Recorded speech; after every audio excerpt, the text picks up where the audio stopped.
In 1936, aviation heavyweight Amelia Earhart was presented a Six Flags Over Texas paperweight in front of the Alamo. In that same year, blues artist Robert Johnson made recordings of some of his most acclaimed songs in room 414 of the Gunter Hotel.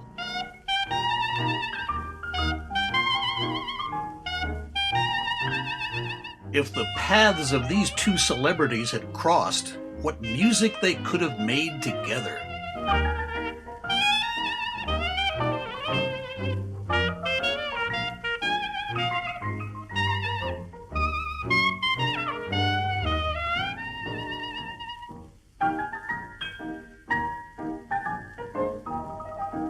Also in the 30s, San Antonio confectioner C.E. Doolin bought a recipe for corn-flavored chips from a Hispanic man for $100. Very smart. That's very smart for you, damn gringos. Doolin packaged the crunchy delights as Fritos and began a snack food empire. One would think that a company of this stature would consider good taste as a badge of honor. We don't need no badges.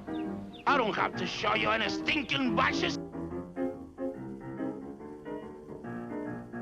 In the 1970s, there was an unprecedented San Antonio aw shucks moment when President Gerald Ford tried to eat the corn shuck wrapping of a tamale. He lost the next election to former peanut farmer Jimmy Carter. Carter's eccentric brother Billy promoted Billy Beer, which was produced by the Pearl Brewing Company of San Antonio. One wonders which had the thicker head.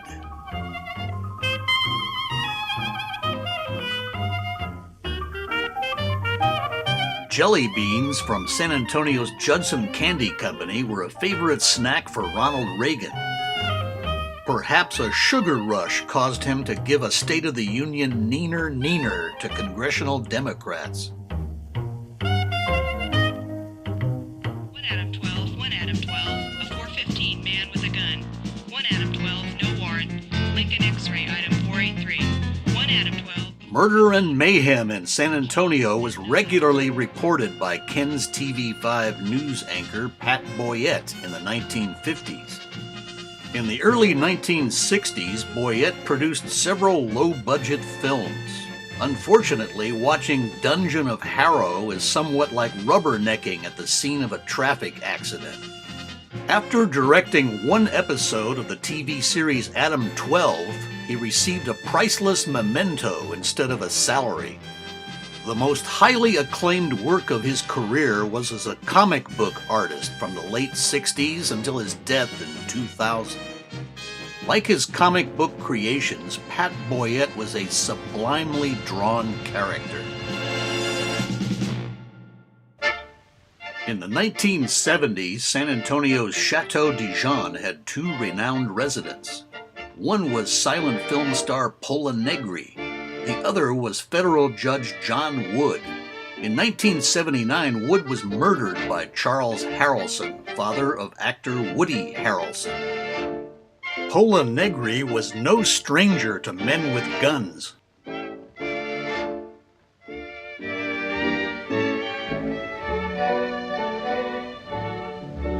Ich hab an dich gedacht, als der Tango notturno zwischen Abend und Morgen aus der Ferne erklang.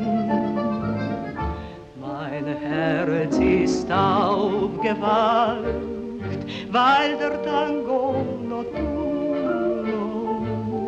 eine zärtliche Kunde deiner Liebe. What is now known as Victoria's Black Swan Inn was once the residence of flamboyant San Antonio attorney Park Street and his wife Jolene. An occasional guest at the Street home was renowned mystery writer Earl Stanley Gardner. Some say that Gardner's character Perry Mason was inspired by Park Street. Earl Stanley Gardner paid homage to his San Antonio friend by naming Perry Mason's beguilingly manipulative girl Friday Della Street. Park Street died in 1965. The official cause of death was suicide by hanging. However, there was speculation that he may have been murdered. I object, Your Honor. Question is argumentative and assuming a fact not in evidence. Sustained.